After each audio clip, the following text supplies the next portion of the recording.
Ние сме отдел маркетинг. Работихме по 4 неща. Нашата Сергия, училището ни, общината и банка ОББ. Така, защо работите по тези учреждения? ОББ какво ни дава?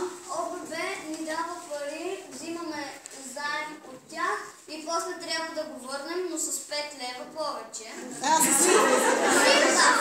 Дали е 5? Добре. Дали е 5? Така. Общинска администрация защо? Митко. Общинската администрация има кмет, И други служители. общински представители и други служители. Кметът се грижи за града. Общинските администратори му дават идеи, а на другите работници му помагат да свърши тази огромна работа. Така, затова избрахме и общинска администрация като наш помощник, къде да ни позиционира, нали? Да искаме от него разрешение.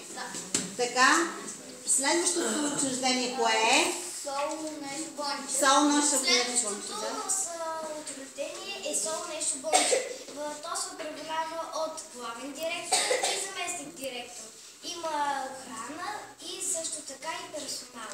Така, защо виждам там штъркелчета има. Какво сте сложили? Логото на училището кое е? Логото на нашето училище е Светът обича успелите. Защо? Защото ние се гордеем, че сме бончевци. Добре. Направиха реклама в училището.